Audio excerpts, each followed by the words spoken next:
World health organisation ने compulsive sexual behaviour disorder यानी जिनसी बेरहमी की तरफ बार बार पलटना, ये कंपल्सिव डिसऑर्डर है और WHO ने इसे शामिल किया है कंपल्सिव डिसऑर्डर में। जो पहले कंपल्सिव बिहेवियर डिसऑर्डर कहा जाता था उसमें स्पेशल कैटेगरी है compulsive sexual behavioural disorder CSBD। इसमें क्या होता है जहनी बीमारियां, इसको हम समझ लेते हैं। नंबर 1 ये है कि आदमी जब किसी भी गलत तरीके से अखलाकी बुराई के अंदर मुब्तला होता है तो अल्लाह ताला ने ऐसे रखा है कि जिनसी जज्बे के साथ उसने एक खुशी और एक मसरत का सामान रखा, जो जायज तरीके से आदमी इस रास्ते पर जाता है। फिर उसके पॉजिटिव जो केमिकल्स, हैप्पी केमिकल्स हैं, वो बॉडी के अंदर आने लगते हैं। डोपामाइन है, सेरोटोनिन है, ये वो केमिकल्स हैं जो इंसान के बॉडी के अंदर आती हैं। अब वो नेचुरल जो साइकिल है उसमें अल्लाह ताला ने जो बनाया, उस साइकिल में आदमी जो है वो केमिकल आता है, खुश होता है, फिर नॉर्मल लाइफ होती है, फिर अपनी बीवी के पास जाता है, ये साइकिल उसे चलते रहता है। लेकिन जो आदमी बेरहमी का शिकार हो जाता है उसका प्रॉब्लम ये है कि कुछ दिनों के बाद वो एग्जॉस्ट हो जाता है। अब उसे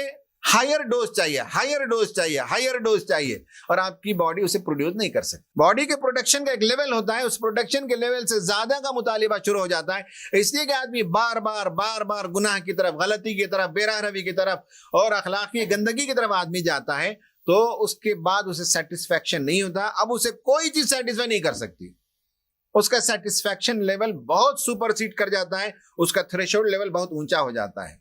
एक आम मैरिड आदमी छोटे मामूली अमल से खुश हो जाता है, इसलिए कि उसका थ्रेशोल्ड लेवल छोटा होता है। लेकिन गंदगी के रास्ते में जाने वाले के लिए बहुत बड़ा थ्रेशोल्ड लेवल हो जाता है। नंबर 1 ये मसला है।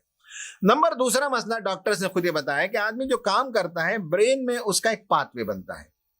औरतें खाना पकाती हैं, बड़ी आसानी के साथ वो बहुत से काम करते हुए खाना बनाती हैं, फोन पे बात भी करती हैं, बच्चे का भी ख्याल रखती हैं, बेल किसी ने मारा तो वो भी देखती कि दरवाजे पर कौन आया और अपना काम भी चलता है। इसलिए कि उनका जो न्यूरल पाथवे है उनके लिए वो आसान होता है। उनसे कहें कि 4 लोगों का खाना पकाएं बिरयानी, वही टेस्ट की बनाएंगी, 40 लोगों का खाना बनाएं उसी टेस्ट की बिरयानी वो बनाएंगे। उनका न्यूरल पाथवे इस तरह से बना हुआ है। अगर वही आप जैसे लोग, हम जैसे लोग जिनको पकाने की आदत नहीं, पकाना शुरू करेंगे तो बड़ा प्रॉब्लम होता है, वो लाइन ही नहीं मैच होता, वो टेस्ट ही सिमिलर नहीं आता है। इसलिए कि हमारा न्यूरल पाथवे वो नहीं बना है। एक फुटबॉल खेलने वाला बड़ी आसानी के साथ बॉल को जो है अपने पैरों के साथ घुमाते रहता है, उसका न्यूरल पाथवे ऐसा बना हुआ है। मैं और आप इस तरह से करने लगे तो बॉल हमसे छूट जाता है, हम आगे बॉल पीछे, ये बॉल आगे, हम पीछे हो जाते हैं।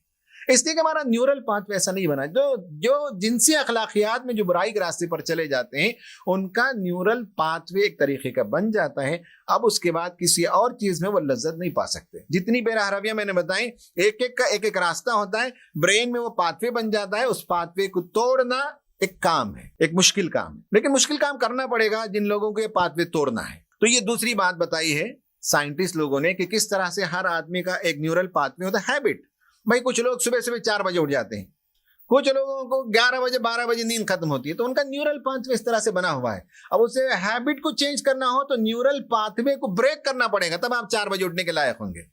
अभी आप 11 बजे उठते हैं, 12 बजे उठते हैं, तो उसका मतलब यह है कि आपके जहन के कनेक्शन उस तरह से बने हुए हैं। हैबिट को चेंज करना हो तो न्यूरल पाथवे को चेंज करना होता है। ये बेरहमियां, गंदगियां ऐसी हैं, उससे एक पाथ बन जाता है ब्रेन के अंदर, उस पाथ को तोड़ना पड़ेगा, वरना वो आम नॉर्मल इंसान का बिहेवियर नहीं कर सकता।